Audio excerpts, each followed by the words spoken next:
soy agricultor y ganadero.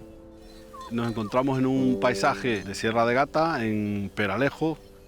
Es una de las dehesas del Ayuntamiento de Villas Buenas, donde toda la gente del pueblo pues viene con sus ganados, todos los que tienen ganados vienen con sus ganados aquí, no necesitan tener tierras. Yo quiero pensar que los antepasados nuestros pues ya disfrutaron de estos paisajes igual que nosotros hemos aprendido mucho de ellos, muchas técnicas que estamos viendo también en el yacimiento de Castillejo, pues como los chozos que se utilizaban pues para meter el ganado, para controlar el ganado cuando no había alambradas.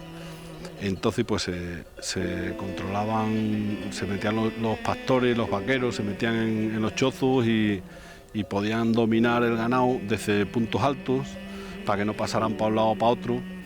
Y bueno, este es el fruto ya de nuestros antepasados.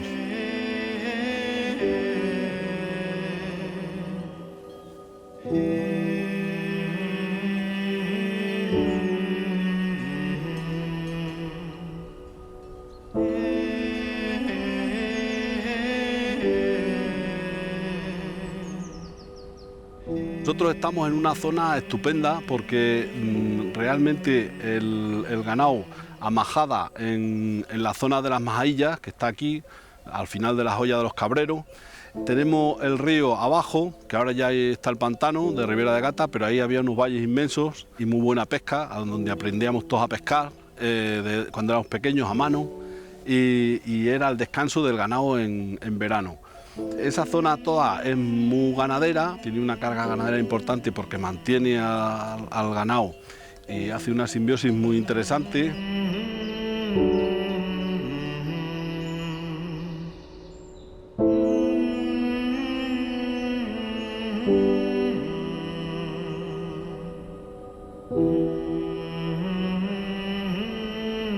La ganadería y la agricultura son muy importantes porque fijan población al territorio. Nosotros tenemos mucho olivar también, además pero es olivar de montaña, entonces pues aunque las cuentas no salen muy bien, pero bueno, nos ayuda a vivir el olivar de montaña y sobre todo el ganado. Para la gente es una posibilidad más, es una riqueza que tenemos y ya te digo, una alternativa para fijar población en el territorio.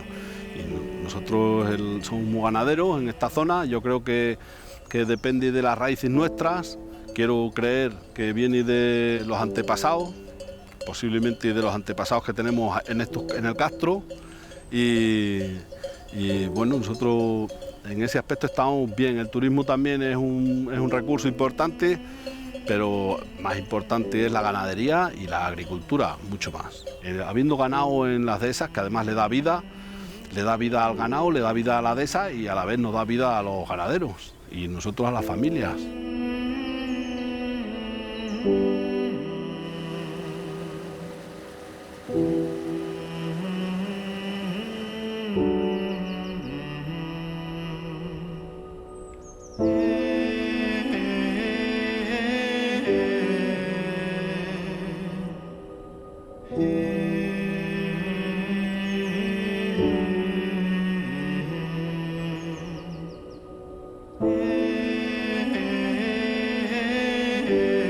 El que elige un asentamiento tiene que barajar varias cuestiones. En primer lugar, los recursos alimenticios próximos. En este caso tenemos un río, tenemos una vega, lo cual favorece el cultivo agrícola de producción de habas, que por ejemplo en esa época ya se daba, el cultivo de cereal, la pesca, pero también ahí tenemos que estar pendientes un poco de la competencia. Porque la Edad del Cobre es un periodo en el que hay conflictividad, está muy reconocido. Entonces necesitamos un territorio, un sitio desde donde tú puedas distinguir todo lo que se te pueda aproximar y un sitio desde el cual también tú puedas vigilar tus campos o tus ganados. Entonces se eligen lugares prominentes en el terreno, cerros, sitios destacados, etc. El hecho de construirles murallas quiere decir que la intensificación de la competencia es mucho mayor de la que uno puede sospechar en un principio, porque se hace para defender los recursos. Es posible que esta muralleja que vemos aquí no se limite solo al poblado, que no limite, mejor dicho, el poblado que pueda haber dentro, sino todo lo contrario, que sea el centro donde se almacenan esos recursos. La competencia con otros grupos dentro del propio territorio obliga, lógicamente, a preservar tu riqueza, tu almacenar tus granos y tener tus ganados a salvo en un momento dado en los cuales se pueda desatar, digamos, una lucha, una pelea entre dos comunidades. Y por esa es la razón por la que se construyen murallas, a veces murallitas que son de pequeño tamaño, otras veces le van adosando unos torrenos que se llaman bastiones, y a veces las murallas adquieren un considerable tamaño. Veamos los casos de Vilanova de San Pedro, de Zambujal u otras que se pueden ver en Extremadura, que también en la zona norte de Extremadura. Lo que pasa es que estamos prácticamente en los inicios en Mantillas de lo que es la edad del cobre en lo que a excavaciones e investigación se refiere, porque excavados, poblados, hay muy poco, hay media docena. Ojalá a partir de aquí la cosa vaya remontando y se vayan conociendo cada vez más.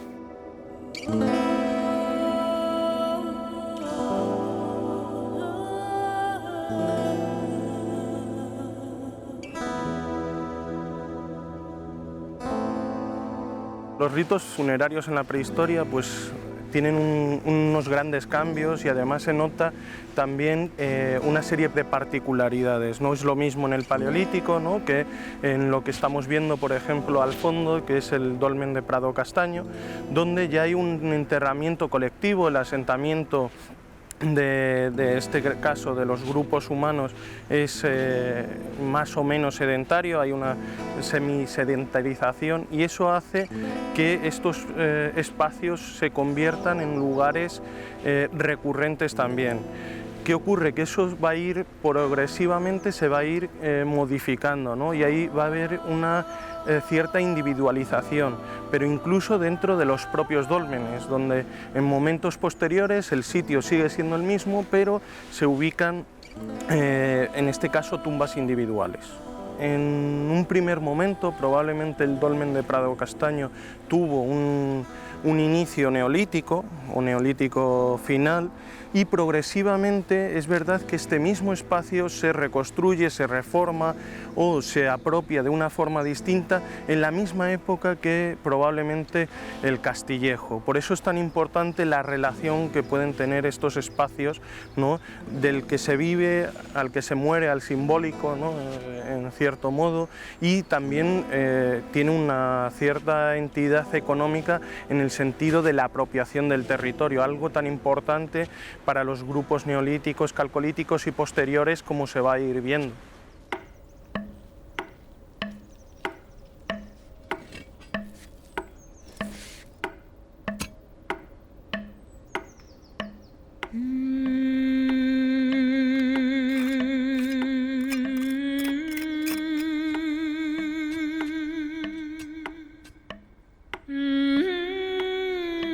Las estructuras que tenemos en el yacimiento, como bien indicamos, una de ellas es la muralla, por ejemplo.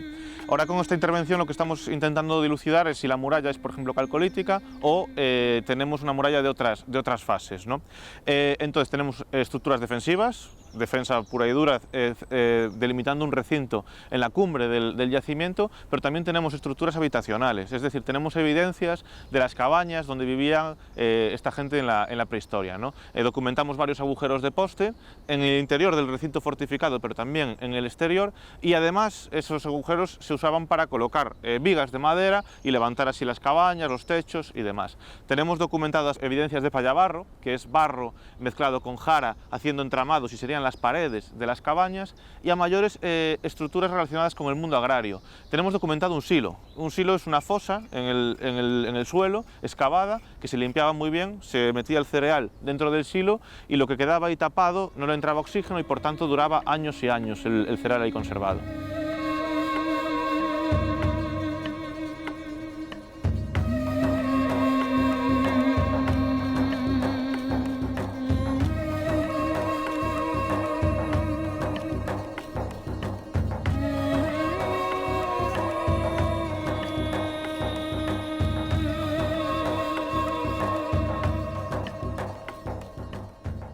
Nos encontramos, por la cerámica que estamos hallando, un periodo de la prehistoria que es el calcolítico. El calcolítico es la primera edad de los metales, la edad del cobre. Es un momento en que la sociedad se hace más compleja. Tenemos grupos sociales que acaparan riqueza y tenemos también una violencia documentada a través de la arqueología que se extiende, pues por ejemplo, en el propio yacimiento tenemos una muralla, ¿no? Tenemos que ver si es calcolítica o no, pero tenemos esa muralla. Entonces ya nos está indicando de que hay ahí una necesidad de defensa, ¿no? Son sociedades complejas que tienen contactos a larga distancia, tienen comercio a larga distancia. Por ejemplo, son unas sociedades en las que los arqueros tienen gran presencia, documentamos muchísimas puntas de flecha. Los ajuares vinculados a arqueros en túmulos y otros enterramientos calcolíticos son muy abundantes y bueno, parece que en diferentes puntos de la península estas sociedades se organizan. Bueno, hay gente que le gusta hablar de protoestado, hay otra gente que no, hay debate, ¿no? Como no, pero sí que son organizaciones jerarquizadas y también jerarquizadas no solo dentro del asentamiento, sino con una escala en los propios asentamientos, ¿no? Es muy probable que Castillejo, dada la entidad, tuviera un dominio sobre otros poblados o que otros poblados más grandes lo tuvieran sobre Castillejo, formando un sistema político-social pues parecido al que tenemos hoy en día con nuestros ayuntamientos, provincias y comunidades autónomas.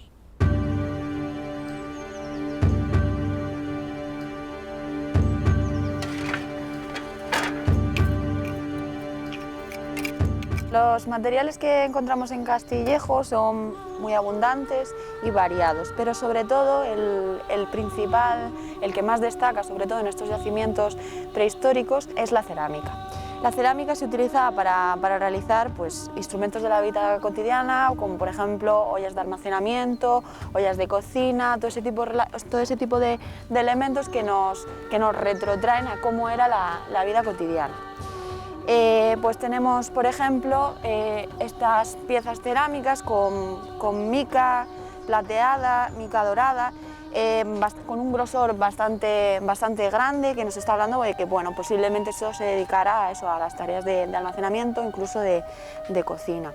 Pero también una de las cosas que nos llama la atención, que nos está hablando de esa vida cotidiana, de esa cotidianidad, de esas personas que vivían en el Calcolítico, en la Edad del Cobre, son por ejemplo estas pesas de telar, que son bastante características, son piezas cerámicas que se hacen en bloque. Aquí tenemos la mitad de ella, le hacen dos agujeros en estas partes laterales que servirían como enganche para sostenerlo, ¿no? Como un péndulo de un telar.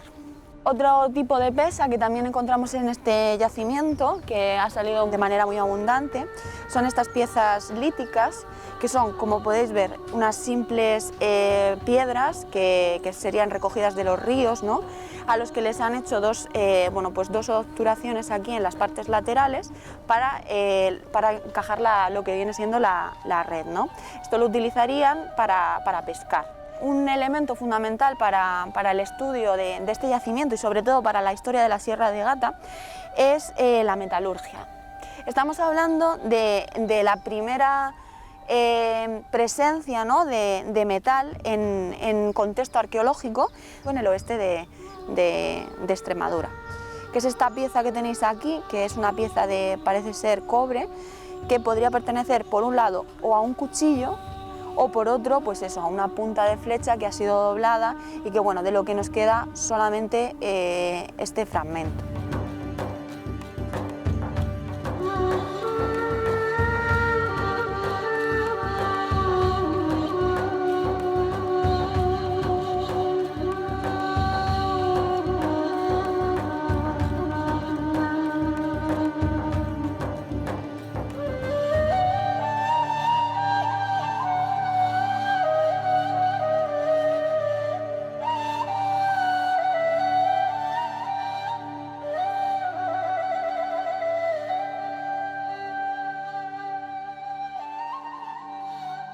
Siglo XIX, siglo XX son las épocas en las que el castillo actúa a modo de cantera. Si alguien viene por el pueblo y se fija un poquito en las casas, verá que hay sillares con marcas de cantero repartidas y esparcidas por todo el pueblo. No podemos hacer nada, ya es algo intrínseco en el ser humano de reutilizar estructuras antiguas. Pasa en Castillejo, que ya hay niveles de ocupación calcolítica, pero a época medieval se reutilizan.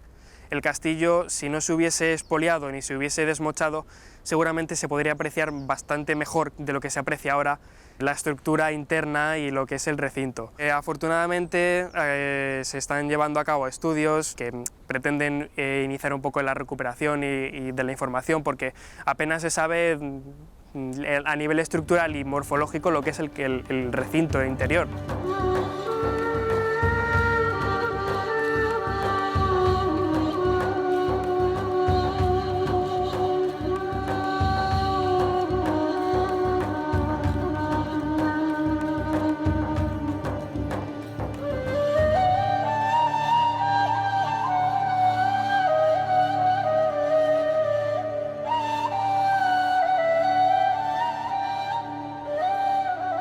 Yo creo que el castillo es importante para la propia población de Santibáñez del Alto por varias cosas. La primera es que nos aporta identidad y nos dice quiénes hemos sido en nuestra historia y sabemos qué es lo que pasó y lo que no pasó aquí, porque sí que es cierto que aunque llevamos conviviendo con él toda la vida, realmente no conocemos lo que pasó aquí y no sabemos qué acontecimientos se desarrollaron en la zona. Entonces, la memoria histórica creo que es importante para conocerla, para sentirnos orgullosos de ella. Y la segunda, la otra parte que yo creo que también nos tiene que venir muy bien y que tenemos que tener en cuenta a la hora de conservar y de valorar este castillo, es el recurso patrimonial que tenemos aquí, increíble, el recurso turístico que nos puede aportar y la diferencia que nos puede marcar en el pueblo, en cómo estamos ahora mismo y el pueblo que queremos ser y el pueblo que podemos llegar a ser con este recurso.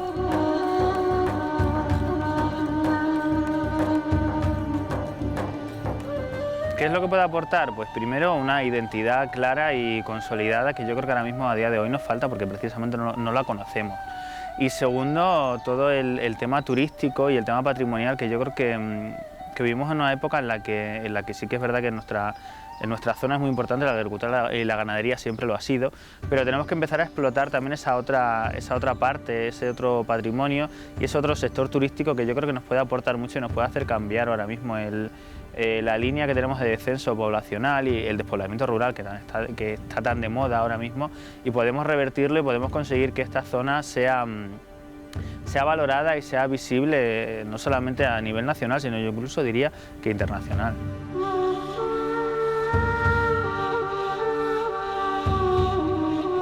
Desde mi punto de vista, todo lo que tenga que ver con el estudio y la difusión del patrimonio con proyectos a medio y largo plazo es clave para establecer nuevos mecanismos de lucha precisamente contra grandes problemas como tenemos hoy por hoy en las zonas rurales, como es la despoblación. Al final, en este tipo de zonas, como la comarca de Sierra de Gata, parece que siempre hemos estado un poquito aislados de determinadas herramientas que encontrábamos en el mundo de la universidad, que encontrábamos en el mundo del patrimonio, y yo creo que era un error. Desde mi punto de vista era muy importante que precisamente el talento que encontramos a lo mejor en otras zonas pudiera acabar aquí revirtiendo precisamente en el mantenimiento, estudio y desarrollo de esos elementos patrimoniales. Es muy difícil que nosotros podamos generar un turismo de calidad si no tenemos un patrimonio mantenido, trabajado, estudiado y sobre el que se ha llevado a cabo un proceso de difusión, como podemos estar haciendo precisamente ahora con la grabación de este pequeño documental o vídeo que estamos llevando a cabo. Por eso yo creo que es muy importante seguir profundizando en este tipo de proyectos. Quizá el día de mañana seamos capaces de comenzar a revertir parte de ese proceso de despoblación a través de la llegada de estudiantes, de la firma de convenios con universidades, de la elaboración de planes de desarrollo patrimonial que abarquen el desarrollo de la comarca en 15, 20, 30 años, y yo creo que eso será clave para el desarrollo de la comarca y para la defensa de su patrimonio.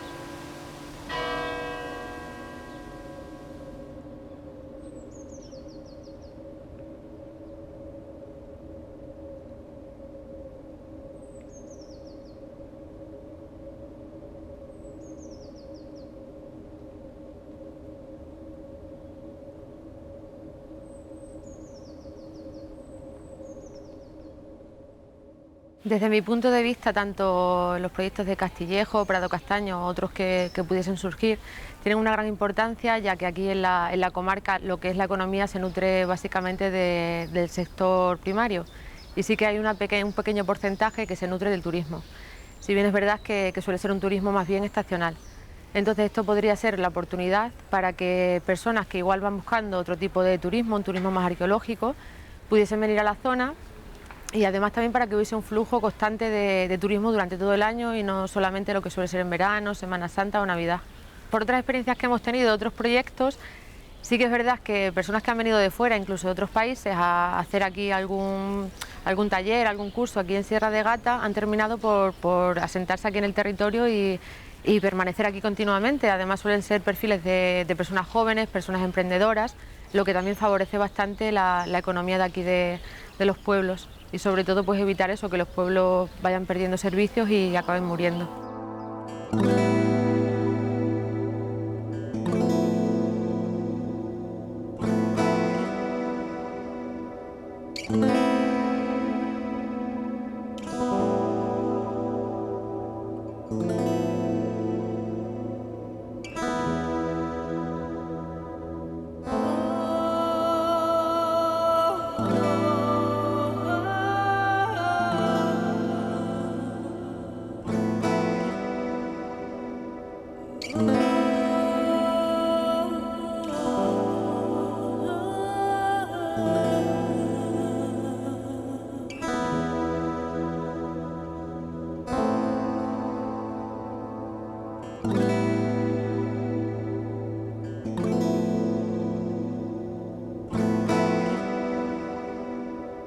Thank you.